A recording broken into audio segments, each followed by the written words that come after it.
Quest serves as an enduring investment in the future of public radio and seeks to help NPR be the model for high-quality journalism in the 21st century. This is NPR. Support for First Coast Connect is provided in part by Baptist Health and North Florida TPO. Good morning, I'm Ann Schindler, and this is First Coast Connect. Today, can data reshape city conversations or even outcomes? We talked to the man spearheading a new city initiative aiming to impact everything from life expectancy to housing affordability. Later in the program, a corporate immigration attorney's new book offers advice for employers and a reminder to all about the value of immigrant labor. But first, the city rolled out an expansive new data portal on Tuesday in the hopes that certain unassailable facts can help drive community change. Here to tell us about it is the city's chief of analytics, Dr. Parvez Ahmed. Good morning, Dr. Ahmed. Good morning, Ann. Nice to see you. In the simplest sense, this is a data set that allows you to sort of slice and dice various metrics of civic health. Right now, the data allows you to look by council district, by city council district. Soon, it will also allow you to shuffle by zip code and census tract. And so we'll get to the details of what it can do. But was there a particular incident or set of incidents that prompted the city to take this on in the first place? So about a year and a half ago, we had a meeting at CSX that was attended by the mayor. City Council President Ron Salem was in attendance. Several CEOs were there, community leaders, academic leaders. And the conversation was around what can Jacksonville do to position itself to not only be a destination of choice for families and businesses, but also be a city that can provide opportunities for all its citizens to thrive. And in motivating that conversation, one of the things that I presented in that meeting very early on was data around life expectancy. At that time, I did not have a granular level data on available, so I was able to just pull it from a couple of public sources. And we saw there was a life expectancy difference between two zip codes in Jacksonville, about 10 years or 9 years. And when I presented the data, it brought like a little bit of an audible gasp in the room. People were surprised to see it was 9 years. So that prompted the question. And as the day kind of unfolded, a lot of spirited conversation, lots of opinions about where Jacksonville is and where it should go next. One of the questions that kept on coming up throughout the conversation is, but what is the data about it? How do we know this is where Jacksonville is so we can position ourselves better to know where we should go next? So that led me to a conversation with UNF President Dr. Moaz Lemaim, who led an initiative similar to this when he was the dean of the business school at USF in Tampa. They started about 7 or 8 years ago. You can go and visit their website. It's called State of the Region. We kind of little bit borrowed the name from them with attribution, State of Jax. And what they do is very similar. They track Tampa against 19 other cities. They do not do what we are doing in tracking internal disparities within the city. So we have kind of built upon what they had laid as a foundation. So we are doing two things, comparing Jacksonville to about 13 other peer cities that we have very carefully selected. 3 of the peer cities that we have selected are in Florida. 7 of them have consolidated governments like we have. 8 or 9 of them have similar industries that we have. 9 of them are majority minority cities like we are. So we carefully curated a list that we can realistically compare ourselves to. But we are also looking at internal disparities across city council districts, across zip codes, and across even neighborhoods where data is available. And so this conversation you talk about was kind of people demanding data. My colleague at Jacksonville Today, in covering this launch of this portal, described it as an effort to remove politics from policymaking. And it was something that the mayor herself spoke to after that event. She said, quote, "My dearest hope, I'm just going to say it, is this takes the politics out of arguments." And I know that's a pipe dream on a lot of levels, but what we are doing here is fact finding. And so it sounds like, in addition to being inspired by kind of the questions that some in the community have, there's also an effort to try to establish a universal set of facts. It is. I mean, I come from the world of business. Before I joined Mayor Deegan's administration, I was a business school professor at UNF. And in the school, in the world of business, we say something that does not get measured does not get managed. That's a quote from Peter Drucker, the famous management guru. It is true that if you do not know where you are, how would you chart a course where to go next? Um, and in a hyper competitive world that we live in, as a city, we are not an isolated island. We are competing with other cities, not just nationally. In many instances, we are competing globally with other cities to attract businesses, to attract talent, to attract people. The good news about Jacksonville is that we are among the fastest growing cities in the country. We're the third fastest growing large city in the country. I shared this at the press conference that it took Jacksonville 55 years from 1970 to 2025 to add 500,000 people to our city. In the next 25 years, in half the time that we did previously, we will add another 500,000 people to our city. So that growth is impressive. People are choosing to live in Jacksonville. But that growth can be a blessing if we manage it properly.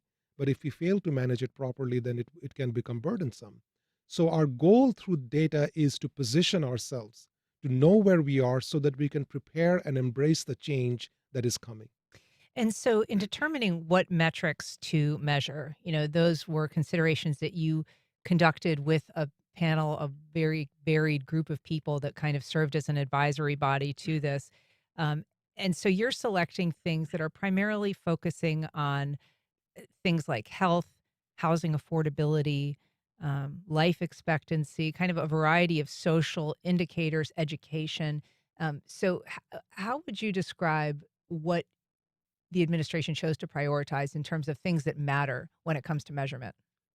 So this is not just administration's priority because the advisory council that is advising this initiative is made up of members of Mayor Deegan's administration, a member of city council, as Councilman Lehnan is part of this advisory group. There are business leaders, civic groups, nonprofit leaders, academic leaders. So it's a representative body that reflects the diversity of Jacksonville. Um, the idea was what data positions us to propel ourselves to the next level. So when you look at any kind of list that ranks Jacksonville and other cities, we do very well with our business climate. We attract a lot of businesses. The small business climate in Jacksonville is generally good compared to relative to other cities. We are among the fastest growing job markets in the country, so we do well there. Where we are most challenged in Jacksonville is around quality of life indicators. Quality of life indicators meaning health, education, um, among other things. So what we did in our data segmentation, we said we will look at data two different ways we will segment the data so it becomes accessible and easily understandable for the people. One way we will look at is what we often describe as a cradle to grave journey. So we start with early childhood, school years, work years, higher education years, and then retirement years. Then, in addition, we segment the data by health, education, and social factors. So we segment the data different ways so we can get a fuller picture of what we are looking at. But right now, if you go to stateofjax.org, you can see what data is available. We have published about 30 data indicators, and this is just the beginning part of it. We will add more. So we will add more that reflects on our business climate. We will add more that reflects on our healthcare accessibility, our educational attainment, and so on. So we will try to provide a fuller picture on what we are and where we are headed. And perhaps the biggest value add, if I may add, and I mentioned this during the press conference, is not just the publication of these data sets, which is important for people to know what is the common framework or the common playbook that we are leading from. So if you go to the website, you will see under each data dashboard, there is a section that says, why does this matter? So we want to show you where we are getting the data from. We are fully disclosing the source of the data. We are showing you what the data means to you, and why should we care about, like life expectancy? Why should we care about life expectancy? There is a moral reason to care about life expectancy, particularly the disparities in our life expectancy across our different neighborhoods. But there is also an economic reason. And in addition to a moral reason, there is an economic reason to care about it, because by improving life expectancy will add economic value to the city. It will make our businesses thrive more. It will add more jobs. It will keep our younger people in the community. So there is a lot of economic benefit. And as an economist, I said that's my bias, is to kind of gravitate towards the economic question. Well, what's the economic proposition over here? And so that's kind of reflected in the way that the website will produce the data and showcase the data. If you're just joining us, we are talking to Dr. Parvez Ahmed about the city's new State of Jax initiative. You can join the conversation. You can give us a call on air at 904-549-2937. You can email comments or questions to firstcoastconnect@wjct.org, or you can reach out on Facebook, Instagram, or X at FCC On Air.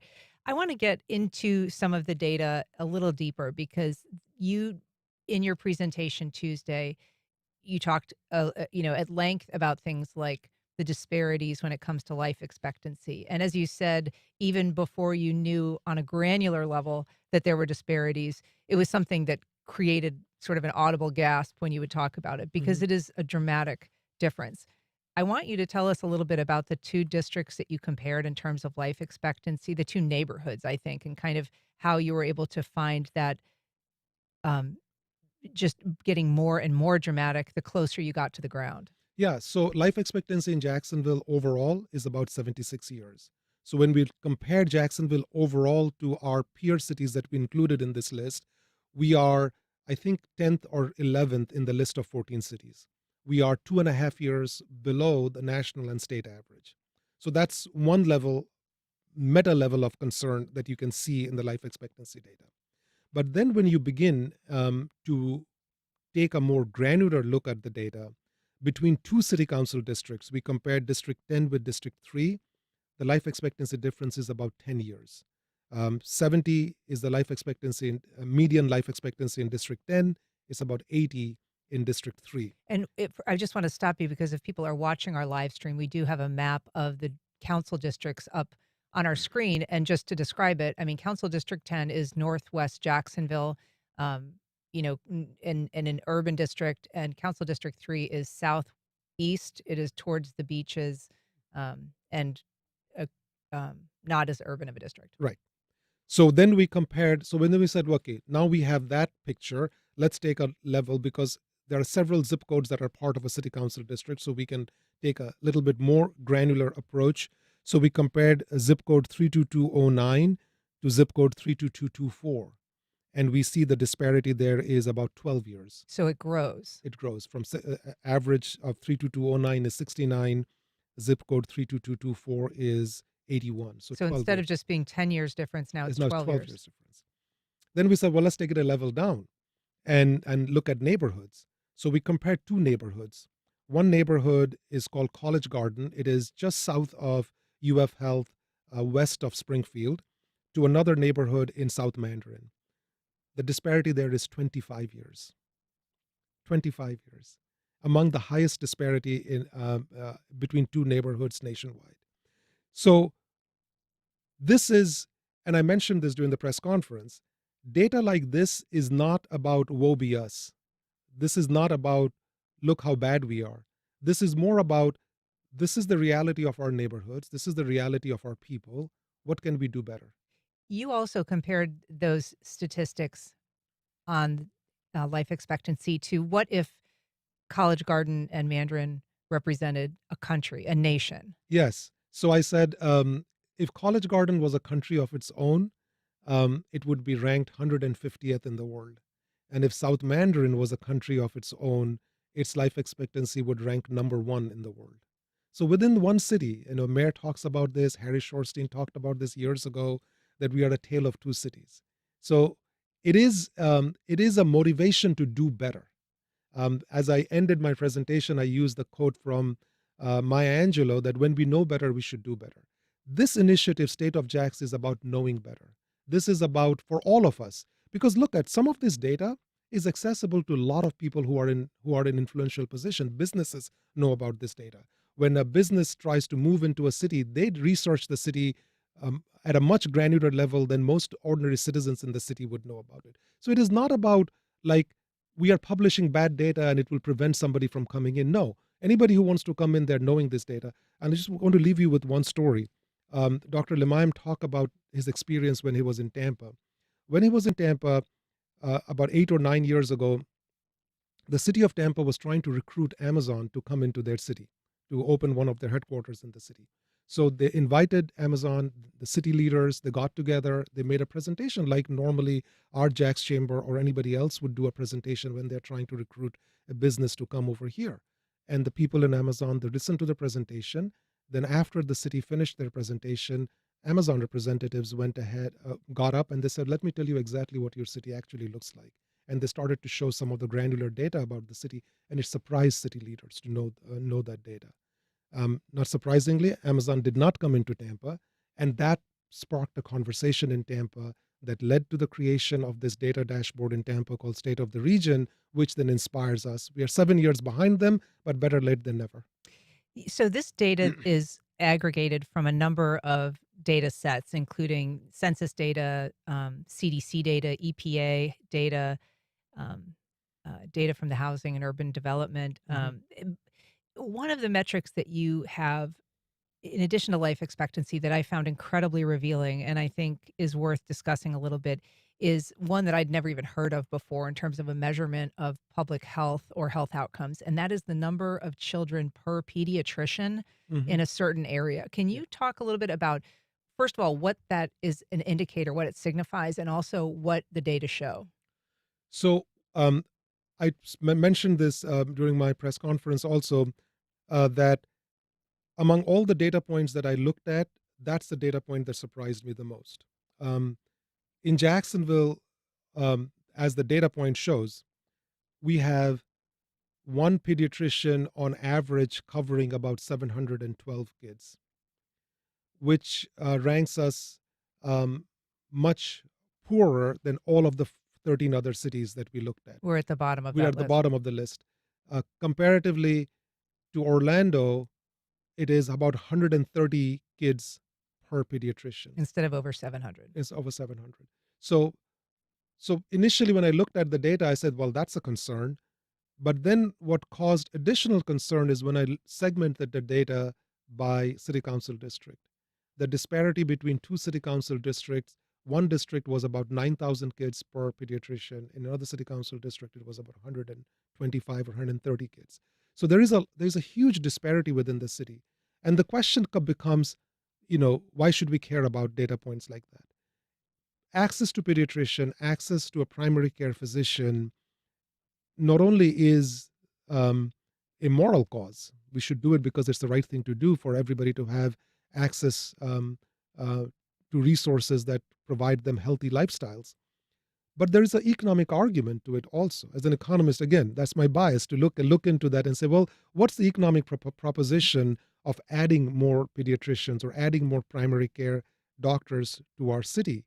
And there are millions of dollars in benefit because access to primary care physician means you will get to a doctor quicker, you will get diagnosed quicker, you will not end up in an emergency room, you will not have missed schools or missed work days.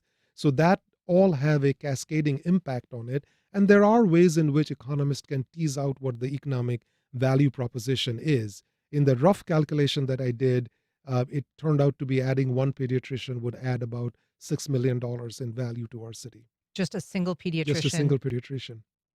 It's extraordinary. And we should say the districts that you were looking at there were Council District 5, which is, again, kind of east of the river and on the south side of the city, that there was about 124 kids for every pediatrician, and Council District 12, which is on the west side, more than 9,000 kids for every pediatrician. So what happens to those kids, practically speaking? I mean, I think it's fair to say there's not probably a pediatrician who's actually seeing 9,000 kids in a year. So what's happening to those kids? It's just inaccessibility. And some of it is geography. Some of our districts on the west side are geographically large. So you can see there will be a little bit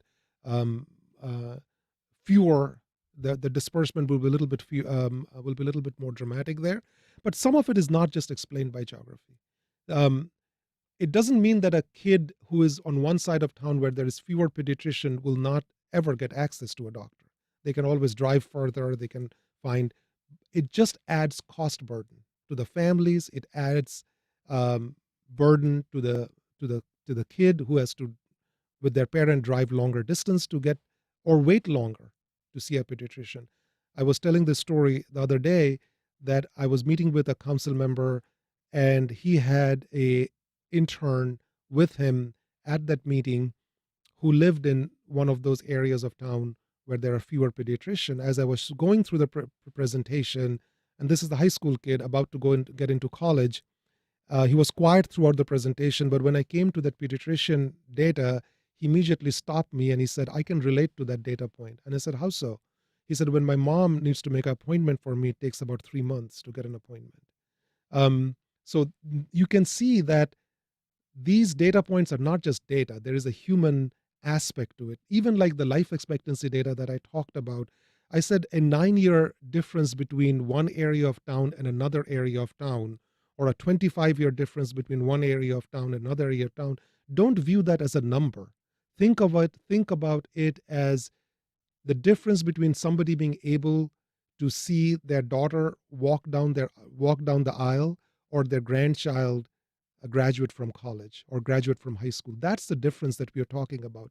There's a human level cost to not being able to improve some of these numbers. Sure. And I mean, that number translates to, about an average of 62 in some of these less advantaged neighborhoods versus 87 people who are living, as you say, another generation longer, essentially. Yeah, one of my colleagues was actually born in that area that I talked about, College Garden. When I showed him the data, he said, since the median life expectancy in that area is 62 years, he said, by that number, I should be dead by now. And that kind of hits you. That this is not just, sometimes we look at numbers and we can get lost in the statistics and the data, but we should always front and center the human face behind the numbers. Well, I think that, out of all of those data points, as you said, the number of pediatricians, that is one that really seems to put kind of some heart into the data. It is not just a number. It is children that you're talking about. Absolutely. We've got a call from Curtis on the north side. Good morning, Curtis. Go ahead. Good morning, Ann. Good morning, Dr. Perez. I love it when you're on the show, Dr. Perez. You make things so simple and so able for anyone can understand it. Thank you. The average individual does not realize how important data is. And I say data, real data, true data. It's so important. Thank you so much, guys. Thank you. Thanks, Curtis. Appreciate the call. As we said, your background is in business, and so you have crunched the numbers on a number of these data points. You talked about, adding a single pediatrician could actually generate $6 million, kind of add that to the local economy. But you did the same thing for things like household rent burden and college graduates, which is another area that we are sort of behind the curve on in terms of not just the number of kids or adults who get a bachelor's degree, but those who go on to do advanced degrees. Yeah, so there's some good news in the education front. We do very well not only with our high school graduation rates, but also the number of residents in our city that have at least a high school degree. Almost 90% of our residents have at least a high school degree. And we do well with that number. Where we are challenged is what happens after. So when we look at the number of residents with a bachelor's degree, it's about 1 in 3. When we look at the number of residents with a graduate or a professional degree, it's about 1 in 10. And in both metrics, we are more towards the bottom of the list. And that has a cost to it. So there are several ways to look at it. One way is to say that why are we where we are? In part because maybe we are not graduating enough bachelor's or master's degree within our city. It ties in with the mayor and the city council's support for not only bringing UF to town, but also the financial support that they provide to UNF or to JU is to create more graduate, professional, and bachelor's degree production out of those institutions. But it also raises a question about what happens to those kids after they graduate. Are we retaining them in Jacksonville? Mm. Because we can produce a lot more graduates by providing higher financial support to our institutions of higher learning. But the question then has to get into, like, what are we doing to keep those graduates in our city?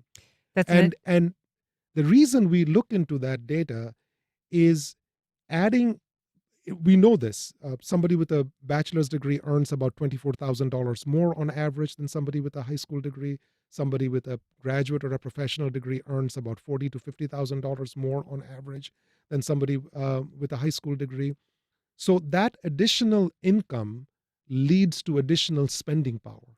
They have more discretionary spending, so they will go to restaurants and frequent local businesses, buy higher valued homes. So that has a cascading and a ripple effect through the entire economy to the tune of hundreds of millions of dollars. Um, and we see this, cities that have higher proportion of college graduates and graduate degree, they are better positioned to attract the industries of the future. I know that in our next segment, we're going to be talking about, the immigration law impact on education, and that definitely is a financial consideration that this entire state is grappling with. But in terms of cost, I mean, people will wonder, what does it cost to put this together, this program, this portal? What is the cost to taxpayers? And then, who's going to be watching this? Because it's not just a matter of aggregating the data, but keeping an eye on it, tracking it.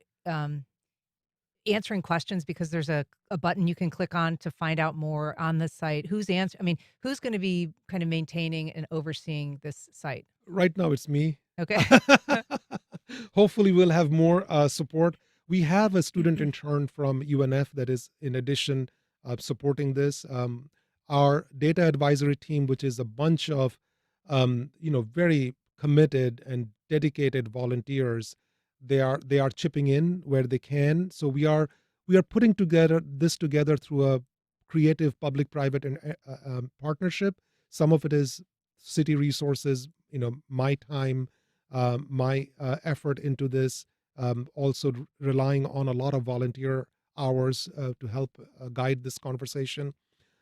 So go to the website, go under Meet the Coalition, meet the people that are behind this initiative, and when you see them at events or anywhere else, do thank them for providing the time for this.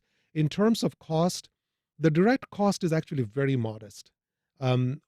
We have asked, the mayor has asked through this city council, this budget, about $237,000 in support. $200,000 goes towards the data vendor that provides us with the source data. It's called My Sidewalk. That's the data vendor, which is a nationally recognized data source that is used by hundreds and thousands of municipalities around the country and businesses. And the other amount is to create the website and support the website. So it's a very modest outlay. When you think about it in terms of what this data can provide, this is not just about providing the data on the website. It is also providing data on demand. If city council, and I presented this to city council members, if they're working on something and they feel that some data can support the initiatives that they're looking at, all they need to do is send a request to me, and I'll look it up and tell them what is possible and what is not possible. But in addition to that, the city spends quite a bit through our initiatives at KHA, through our public service grants, Kids Hope Alliance, the Kids Hope Alliance, public service grants, cultural council, the CBA, the community benefit agreement will kick in a few few short weeks. So all of that requires data support. We would be better off knowing what the baseline data is so that we can track going forward. One of the questions I posed very early on to the mayor, I said, the mayor, you see where we spend the money. Do we know what impact are we making where we are spending the money? If we have a baseline, then over time we can track, and then we can adjust where we are making improvements. We increase our spending. Where we are not making enough improvements, we maybe change strategy. Well, it is a great site to visit and explore for everybody, ordinary folks and people in business. It's thestateofjax.org. Just stateofjax.org. Stateofjax.org. Dr. Parvez Ahmed, thanks for coming on today and explaining it to us. Thanks a lot, Anne. Appreciate it. Really appreciate it. Up next, a Jacksonville immigration attorney's new book offers hiring advice at a time of rapidly changing immigration policies.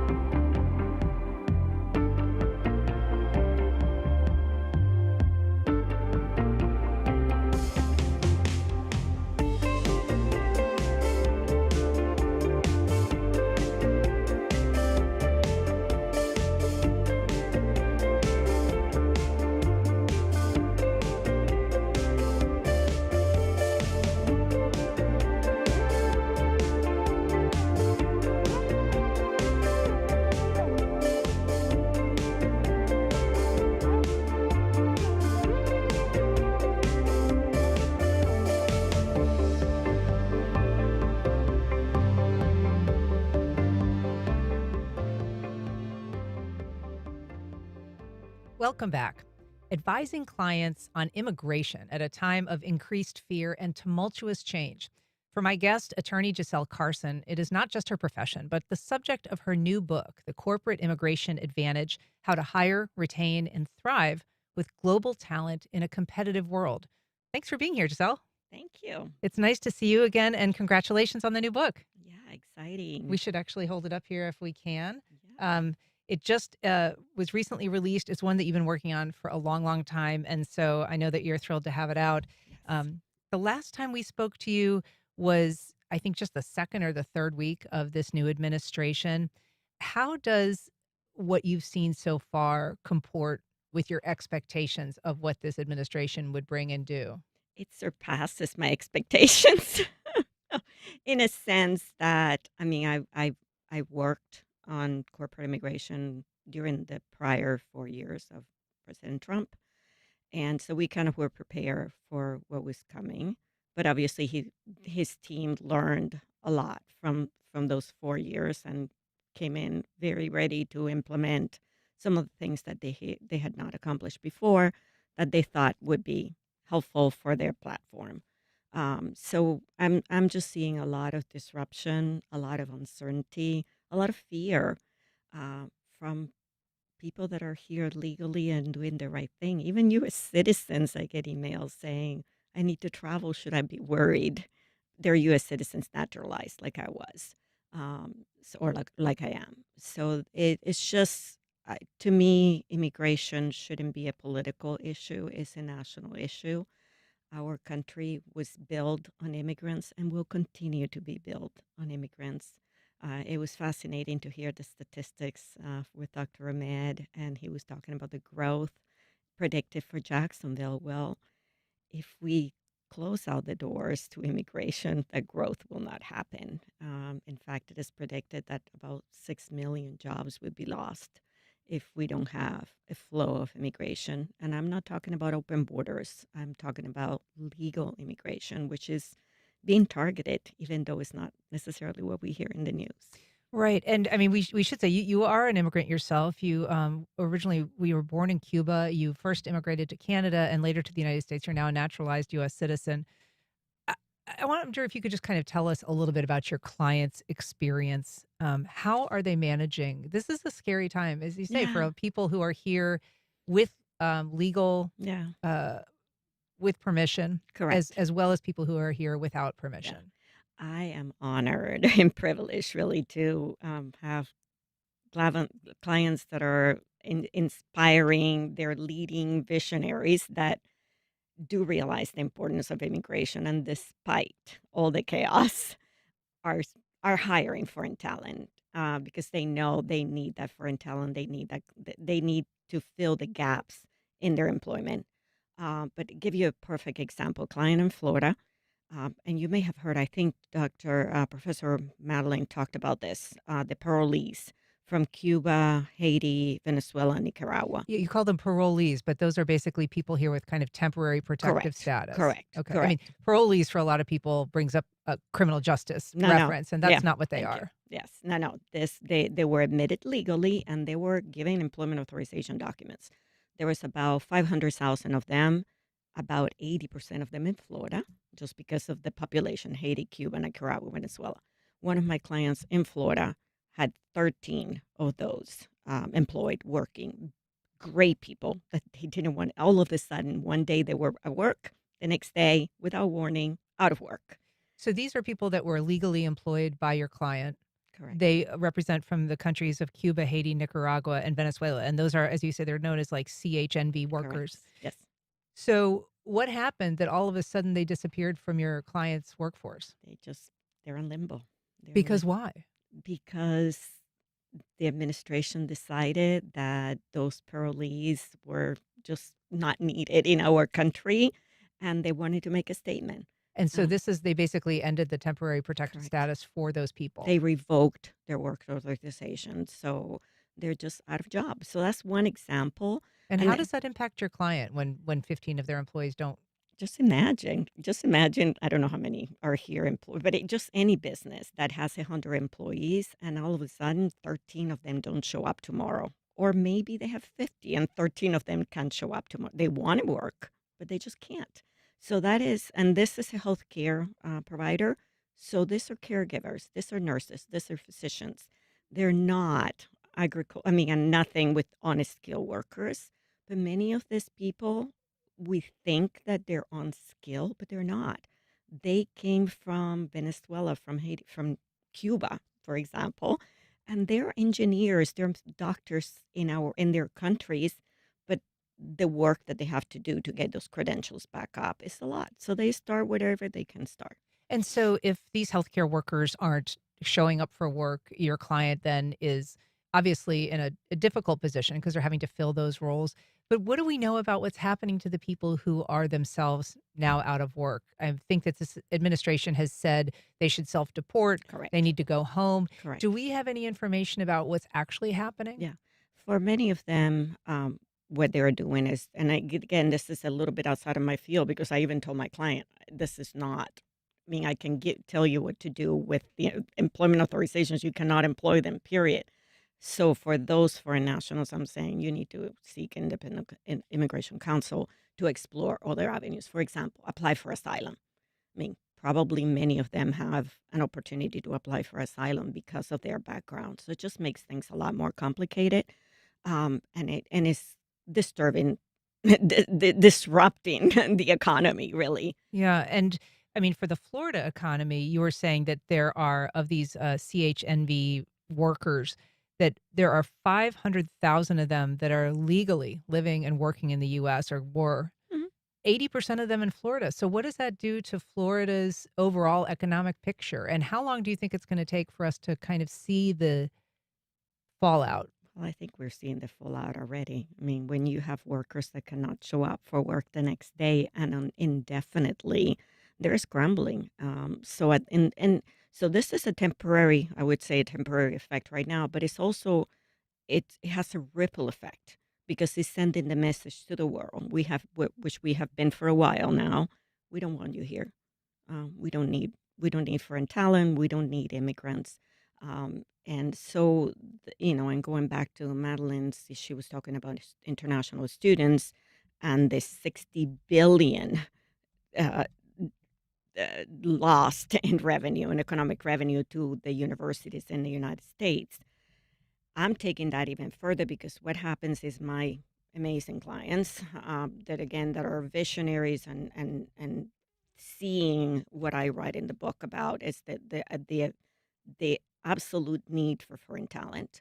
They're hiring this foreign talented individuals or students that are coming out of our universities, if they can come and if they can graduate.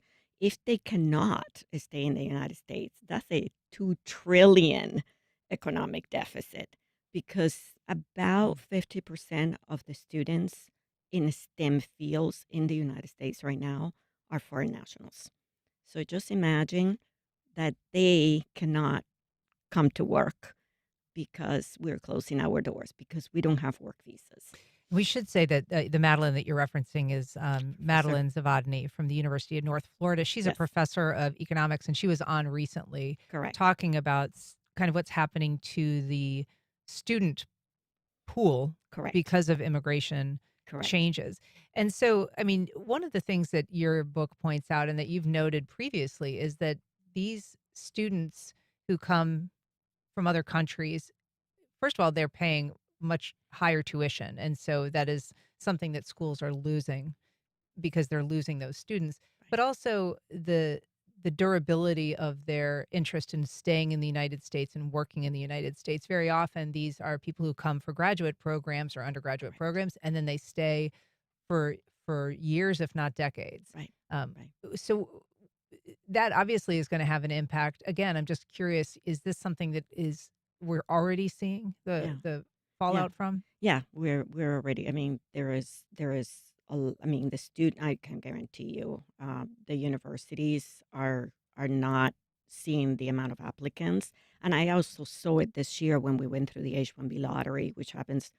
By the way, if your This audience doesn't know that we do a lottery for work visas in this country, this is the correct, the H-1Bs. H-1B visa, Yes. and those are for professional Correct. workers. Yeah, these are professional workers. Okay, go Yeah. ahead. So we already saw a decrease on the number of the applications for those visas. Not enough. I mean, there were over 300,000. So Congress, forever and ever, has just failed to act on increasing the numbers of these visas. But many of the international students that are mostly graduate degree students, they typically, their background is they have a bachelor's degree from their home country, say China, India, Venezuela. They come to the United States to obtain a master's degree, typically. So they're graduates in engineering, they're graduates in computer science, they're graduates in very high, and they go to top universities. So these are, I mean, for them, even just to be able to leave their countries and come here and go to school, they're already at a higher level. Um, so when they finish school, they get hired by by an employer on an employment authorization document, and then they apply for a work visa. And that's kind of a lot of the stories that I talk about in the book. Um, the book is not just legalese; it has some of that, but primarily it's the stories. It's my heart and the heart of many of my clients, their stories as to the grit, the resilience, the vision, the passion to fight for what is right and for a better future for the employer and for that international student. Well, if anybody knows about grit and resilience, it is you, Giselle Carson. You are a 5-time Ironman. I think you just ran your 27th Yes. marathon in Rio de Janeiro. So you are a global citizen as well, representing for the United States. So that's very cool. Her book is called The Corporate Immigration Advantage: How to Hire, Retain, and Thrive with Global Talent in a Competitive World. Giselle Carson, thank you so much for coming on, and congrats again. Thank you so much for being here. All right. Up next, 30 years after the death of Jerry Garcia, the local China Cat Sunflower Festival continues its annual commemoration. We asked the event's founder about this year's lineup.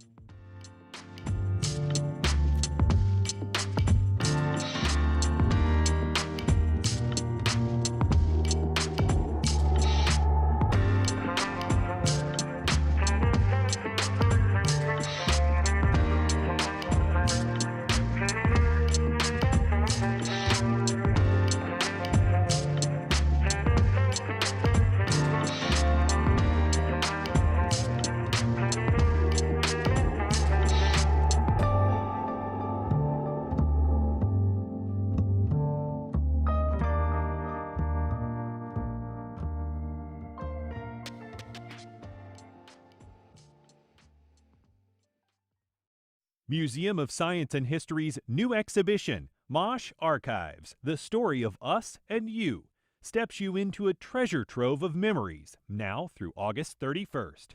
Tickets and information at themosh.org. Congaree & Pen, dedicated to agriculture and culinary endeavors, offering field-to-fork dining and outdoor experiences on over 300 acres. Sip, dine, explore. Information at congareeandpen.com. You've probably heard by now, federal funding for public media has been eliminated, which means decades of support for public radio and television from both political parties is ending. To be clear, NPR and this station aren't going anywhere, but we do need your support. We hope you'll give today to keep rigorous, independent, and irreplaceable news coverage available to everyone free of charge. Here's how to donate, and thank you. Visit WJCT.org/sustain and thank you. After months of wrangling, the US and European Union have a trade deal. The EU made some big concessions, like a 15% tariff on most EU exports to the United States. 15% is not to be underestimated, but it is the best we could get. Well, what impact will it have on regular Americans? We'll get a better understanding of what this trade deal means for you. That's on the next On Point. Today at 11 on WJCT News 89.9. The president recently fired the head of the agency that collects data about the U.S. economy. He claimed without evidence that she manipulated a recent jobs report. That unprecedented move has led to major concerns that future reports could involve political manipulation. How the government collects this data and the value of having independent, reliable statistics about the economy. That's next time on 1A. Today, starting at 10 on WJCT News 89.9.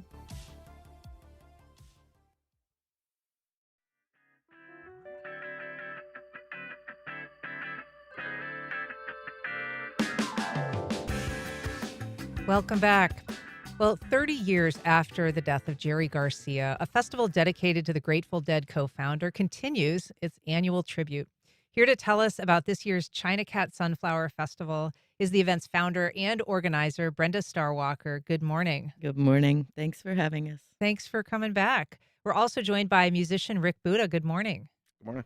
So this, as we said, it's the 30th anniversary on August 9th of Jerry Garcia's death in 1995. How has his legacy evolved over that time?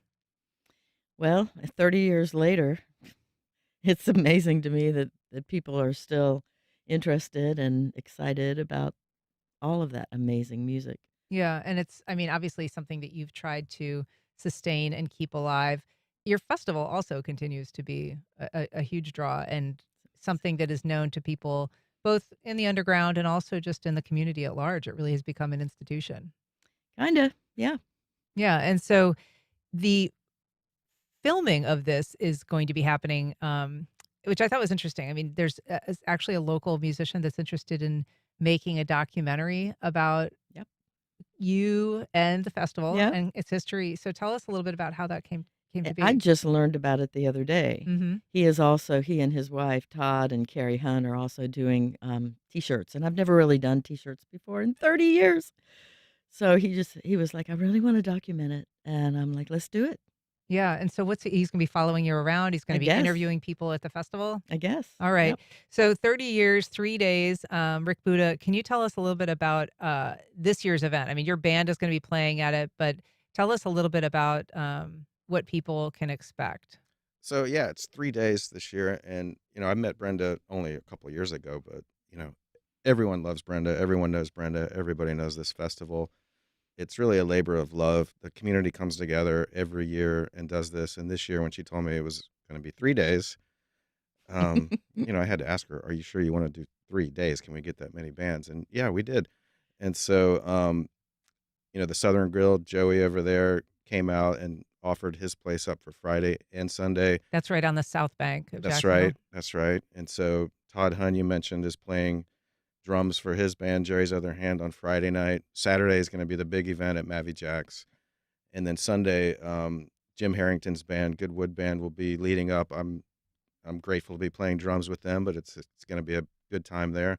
So it's just a great time. You've had guests on this morning where, there's a lot of awful things going on in the world right now. And this is just kind of a chance to take a break and get out and have some fun and go dancing and just really listen to some great music and enjoy Brenda's company. She's always great to hang out with. And the whole community is it's a great community to be involved with. Yeah. And so you said, the second venue, the venue between the Southern Grill on Friday and Sunday is Mavi Jack's. That's on Beach Boulevard under right on the Intercoastal. Intercoastal. Yeah. Kind of by Beautiful the bridge spot. there. Right. It'll be a nice sunset, and it'll be a nice moon that night too. And you're a drummer, and drumming is a big tradition, both in dead circles and at this event. There's actually going to be Absolutely. like a drum circle when it kicks off. Tell us a little bit about what the appeal is there. What draws people to those circles? Why do you participate? Well, I mean, I've been playing drums since I was in the 7th grade. I just love drums, and it gets a lot of your frustration out when you can bang on a drum. So I love drumming. It just kind of brings people together, and it's a good way to kick it off.